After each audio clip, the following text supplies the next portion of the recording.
एक महाद्वीप है। हिंदुस्तान में इतने राज्य है, इतने राज्यों से हम तमिलनाडु क्षेत्र से एक छोटी सी डिस्ट्रिक्ट है सेलम डिस्ट्रिक्ट, वो आतूर क्षेत्र से आते हैं। आतूर क्षेत्र में अपना तमिलन एक्स-सर्विसमैन वेलफेयर एसोसिएशन, उस एसोसिएशन का नाम से जाना जाता है। उस एसोसिएशन से आया हूँ, लेकिन उस एसोसिएशन की तरफ से नहीं, काफ़ी दल है वो एसोसिएशन है। मैं इस एसोसिएशन का वाइस प्रेसिडेंट हूँ। मेरा नाम है सुब्बराजू और उनका प्रेसिडेंट है चंद्रमोहन साहब है। उनका सेक्रेटरी, हमारा जो सेक्रेटरी है उनका नाम है मैयलगन साहब है। जॉइंट सेक्रेटरी वसंत कुमार साहब है और ट्रेजरर है जाफर साहब है। ये 200-250 लोग हैं। हम एक छोटा सा यूनियन बन करके 2004 से ये चल रहा है, बढ़िया से चल रहा है। ऐसे कई डिस्ट्रिक्ट में कई संघ है, इन संघों को इकट्ठा करके हमने पूरा तमिलनाडु में ITVVO करके एक जनरली बनाया। उनका हमारा जो अध्यक्ष है उसका बीच में स्थल है, एक तिरुचिरापल्ली शहर है, ठीक है। उस तिरुचिरापल्ली में उनका रजिस्ट्रेशन हो चुका है। पूरे 38 डिस्ट्रिक्ट है तमिलनाडु के अंदर, 38 डिस्ट्रिक्टों से पूरे ऐसे संघों को एक इकट्ठा कर रहा है। वो ITVVO का मतलब integrated Tamil Nadu veterans and Veeramangai organisation. ये वीरमंगेर का मतलब है वीर नारीस है। वीर नारीस का अध्यक्ष है नेवी के बनाया हमने। एक महिला है, एक वीर नारी है, उनका नाम है अपना सोम्या सुरेश करके। वीर नारी का अध्यक्ष है सोम्या सुरेश है। हमारा जो भूतपूर्व सैनिकों का ये ITVVO का महा अध्यक्ष है केशवराजन साहब है। वो कोविलपट्टी करके एक डिस्ट्रिक्ट हेडक्वार्टर है, वहाँ से आते हैं, ठीक है। उनका सेक्रेटरी है, हमारा जो ITVVO का सेक्रेटरी है, जनरल सेक्रेटरी धर्मपुरी से आता है। धर्मपुरी वो कृष्णमूर्ति साहब है, उनका नाम है। जॉइंट सेक्रेटरी तिरुचिरापल्ली है, वो सेंथिल कुमार साहब हैं। सेंथिल कुमार साहब का क्षेत्र में से हमने रजिस्ट्रेशन बनाया और डिप्टी प्रेसिडेंट है आलयम साहब है और पोय्यामली साहब है। आलयम साहब तिरुचिरापल्ली से है और पोय्यामली साहब अपना अरियलूर डिस्ट्रिक्ट करके एक है, वहाँ पर से है।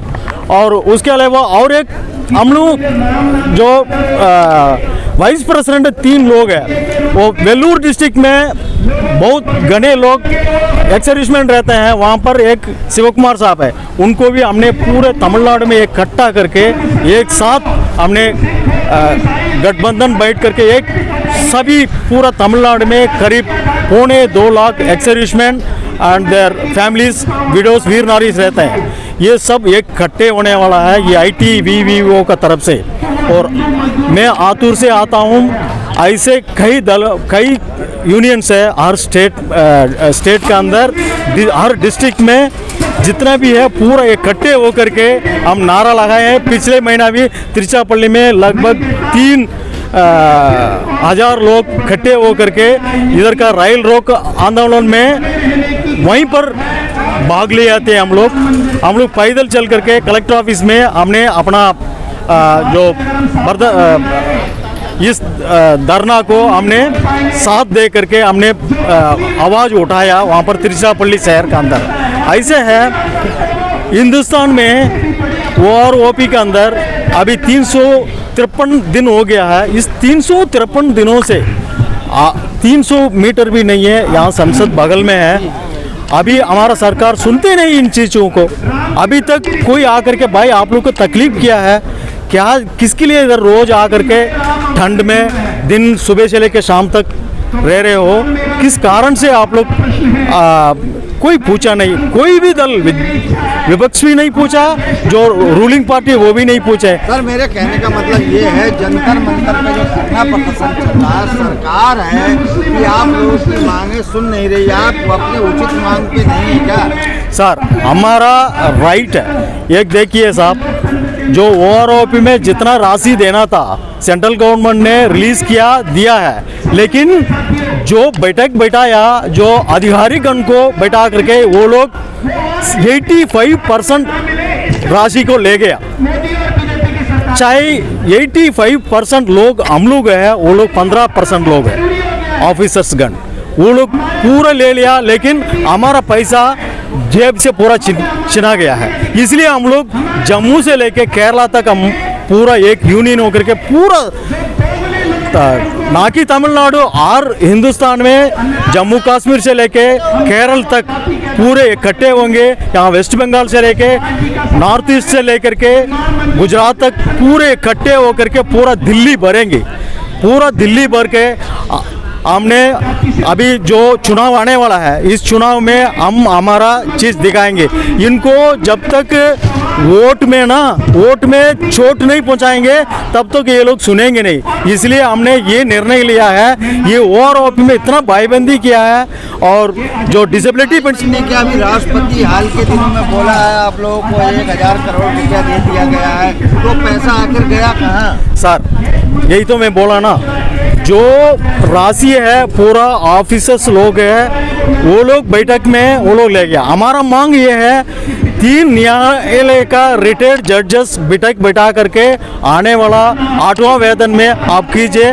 वो लोग जो भी निर्णय लेगा वो हमको मंजूर है। ये चीज़ हम चाहते हैं। वो लोग ये जजेस को, कहने का मतलब राजू सर ये है, अगर देश के अंदर सेना के उसमें जो है पैसों में सेल लग सकती है, तो आम जनता के पैसों में कैसे नहीं लगती? इस पे क्या कहेंगे? सेना का पैसा जो, सर सेना का पैसा जो भूतपूर्व सैनिक है, हम लोग भाई हमारा हक ही मांग रहा है, ना कि दूसरे पैसे से हमको ज़रूरत नहीं।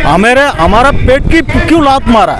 हमें जो चाहिए, जो हक है, अभी मिलिट्री सर्विस पे है। मिलिट्री सर्विस पे में अभी देखो बॉर्डर में हम आगे रहते हैं, उस बॉर्डर में हम आगे रह करके लड़ाई लड़ते हैं। जो ऑफिसर्स का जो हुक्म पालन करके हम आगे रहते हैं, गोलियां आगे हमको लगता है वो मिलिट्री पे सबको बराबर होना चाहिए, हमारा मांग है। लेकिन हमको 5000 कुछ पैसे दे दिया, वो लोग 15000 से ज़्यादा ले लिया।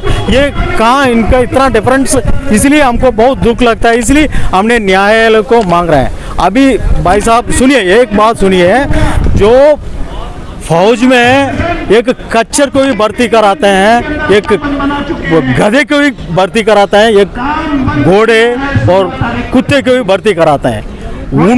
उनको कोई पेंशन देते क्या? ये सोच करके अधिकारी गणों ने हमें लात मार के जाओ करके रिटायर्ड होने के बाद हमें बहुत धक्के खाना पड़ रहा है। हमारा हक मांग रहे हैं, उसमें भी हमको मिलता नहीं है। इसी के कारण जैसे कच्चर को 15 साल के बाद छोड़ देते हैं, पहले तो गोली मारते थे, अभी छोड़ देते हैं, जिंदा छोड़ देते। किसी जानवर को भी मारना नहीं है करके, जहाँ पर जो कुत्ते को भी मारते नहीं ना, इसलिए आजकल में कोई भी जानवर को मारना नहीं है करके हमारा रूल है, वो सही है। ऐसे कच्चर को भी मारते नहीं, पहले तो गोली मार के मार देते थे, क्योंकि उनको खाना देना, उनको जिंदगी भर। जब तक फौज का कच्चर क्यों भर्ती कराता है? कच्चर को पहाड़ में इंसान नहीं जा सकता है, वो हमारा बंदूक ले जाते हैं, हमारा वहाँ बिल्डिंग बनाना तो ईंटें ले जाते हैं, पानी ले जाते हैं और सीमेंट ले जाते हैं। ऐसे पहाड़ में चढ़ने में कच्चर को ले जाता है। ऐसे हमको खून घुटने सब निकल गया। अभी हमारा 60 साल के बाद कितने साल हम जिएंगे? हमारा पेट में लात मार करके जो ऑफिसर्स है पूरा 85% राशि को ले लिया। हमें इतने लोगों को सिर्फ 15% ना की बराबर दिया। इसलिए हमें बहुत दुख लगता है। ये ओआरओपी का जब तक नियम नहीं करेंगे हम, तब तक यहाँ से हटेंगे नहीं ये जंतर मंतर से। और अगर 2024 चुनाव से पहले जो है क्या नाम, अगर आप लोगों की विसंगतियाँ दूर नहीं हुई तो क्या आप कैसे देखेंगे चुनाव? भाई साहब देखिए, हम एक साथ पूरा लड़ेंगे। मैं पहले भी बताया, पूरे district state wise complete Hindustan में सब ये इकट्ठे होकर के जंतर मंतर नहीं, सिर्फ पूरा दिल्ली भर लेंगे। जब चुनाव आ रहे हैं ना, इस चुनाव में वोट मांगने आएंगे ना, हम बताएंगे वोट को कैसे चोट पहुंचता है। ऐसे हम इनको सबक सिखाएंगे, जो वोट मांगने आएंगे तब बताएंगे हम। हमारा अब इतना पैसा लेने के बाद भी मोदी जी को आप वोट का चोट करोगे। 1000 करोड़ दे दिया, 90,000 करोड़ दे दिया, 60,000 करोड़ दे दिया, जब भी आप लोग मान नहीं रहे हो। भाई साहब सुनिए साहब, हम मोदी सरकार जी का बात नहीं कर रहे हैं, हम किसी राजनीति से बात नहीं करेंगे, चाहे कोई भी सरकार आए, हमारा मांग यही रहेंगे, जो हमारा मांग सही मांग है, हमारा जो जरूरत चाहिए वो चीज़ हम जरूर मांगेंगे, वो चीज़ चाहिए हमके जो ओआरओपी में कमी पेशी हमारा पूरा करो। हमारा मांग ये है 3 रिटायर्ड जज सुप्रीम कोर्ट का जज जरूर चाहिए।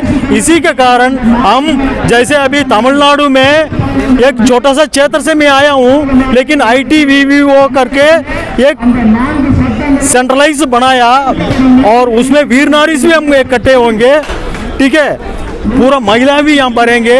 अभी मान लीजिए मेरे घर में अभी 5-6 वोट हैं, तो जहाँ मैं बोलूँगा वहीं वोट डालेंगे ना। ऐसे हिंदुस्तान तमिलनाडु में 2 लाख भूतपूर्व सैनिक है, अगर 2 लाख एक घर में 4 वोट होने से कितने 10 लाख वोट हो गया। ऐसे पूरा हम एक क्षमता होकर के, एक इकट्ठा होकर के हमने इनको हमारा मजबूत दिखाएंगे, तब तक इनका कान तक पहुंचेंगे नहीं भाई साहब। पूर्व सैनिक 2024 में पार्लियामेंट का चुनाव भी लड़ेंगे क्या? नहीं, चुनाव जरूर लड़ेंगे। हमारा सबका सैनिक संघर्ष कमेटी का अध्यक्ष है, जम्मू कश्मीर में 92 साल का है, और वो चुनाव लड़ने के विचार में है। अभी हम विचार में हैं। अब प्रगट साहब मोदी जी के सामने लड़ेंगे? नहीं, अब पक्का प्रगट साहब मोदी जी के सामने लड़ेंगे करके उन्होंने नीस घोषण किया है। जरूर हम विचार में है, अभी हर क्षेत्र से विचार में हमारा आपस में बात होती रहती है, कौन कहाँ पर क्या करेंगे। हम इस समय पूरी तरह जाग जाएंगे, हमारा मांग पूरा होगा। जिसने हमको सपोर्ट दे रहा है उन्हीं को हम वोट देंगे, जरूर वोट देंगे।